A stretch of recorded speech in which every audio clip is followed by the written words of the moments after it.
À la télé, c'est Ronnie Coleman. 8 fois Mister Olympia. Quand même. Alors cette vidéo, elle m'a été inspirée par une petite observation. Hier, je regardais une vidéo anglophone de musculation, le genre de thème dont raffolent les Français, spécialement le fit game. J'ai nommé les fameuses études et les théories. Alors c'était un gars qui racontait qu'encore une fois, une nouvelle étude a démontré qu'en musculation au niveau de l'hypertrophie musculaire, que vous fassiez 3 répétitions ou 15, que vous fassiez une série ou 10 séries grosso modo, en termes d'hypertrophie musculaire, les résultats sont à peu près les mêmes. Et là par exemple sur cette vidéo, il y a Ronnie Coleman qui s'entraîne avec un autre gars, et à un moment donné, le gars lui demande, tiens Ronnie, est-ce que hors saison et en saison de compétition, tes entraînements changeaient parce qu'on a l'impression que tu fais rien en dessous de 10 répétitions. Et Ronnie qui disait, pour moi, je m'entraîne toujours comme si j'étais en compétition, et effectivement, jamais rien en dessous de 10 reps. Déjà, vous savez que les études, elles se suivent et ne ressemblent pas toujours. Elles se contredisent assez souvent les unes les autres, et ainsi de suite. Déjà, rapidement, une petite parenthèse concernant ces fameux gars du fit game. En général, ils aiment vous parler de théorie et d'études, parce que déjà, ça leur donne l'impression d'être intelligent, ça leur donne l'impression de maîtriser le thème, et vous qui regardez, ça vous donne aussi l'impression que le gars, il sait de quoi il parle, tu vois. Mais la réalité, elle est tout autre. S'il devait faire des vidéos de musculation comme moi, c'est-à-dire improviser, parce que tout ce que je vous dis quand j'improvise une vidéo, c'est simplement de la pratique, du test, de la conclusion et acquisition.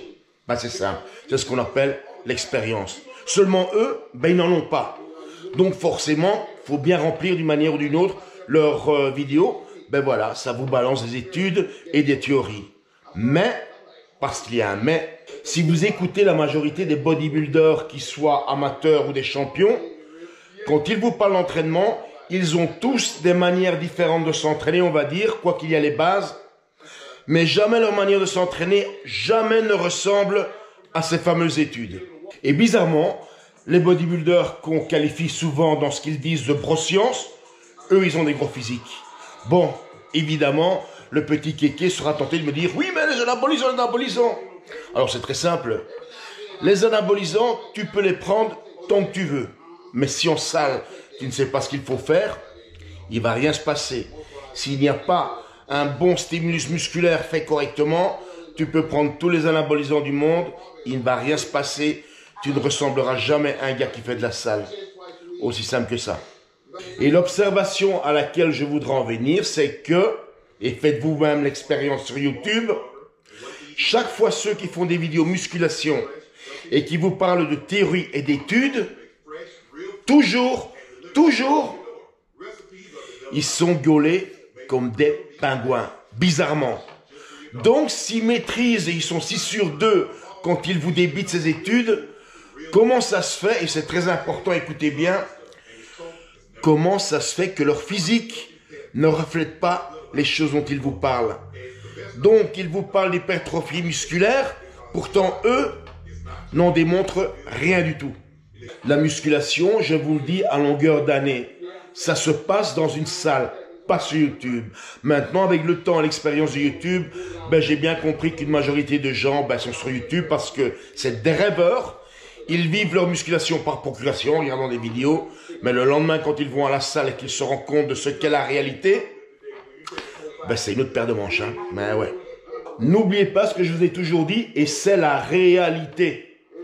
Dans une salle de musculation, le public des salles de musculation, moins de 2% savent réellement s'entraîner. Je ne suis pas en train de vous dire que moins de 2% sont baraqués. Je parle de connaissances, d'efficacité d'entraînement, des gens qui savent ce qu'ils font, qui comprennent leur programme, qui font des programmes cohérents et font des mouvements propres. Tous les autres, c'est que des touristes. Que des touristes. Et généralement, c'est des gens que vous verrez en salle pendant un petit trimestre. Et puis, il y a cette espèce de brassage des salles de fitness. Et vous verrez le trimestre suivant, des autres têtes. Et ceux qui étaient avant vous là, dans quelques mois, la musculation ne sera pour eux qu'un lointain souvenir. Et c'est comme ça. J'en sais quelque chose, 41 années de pratique. Ouais.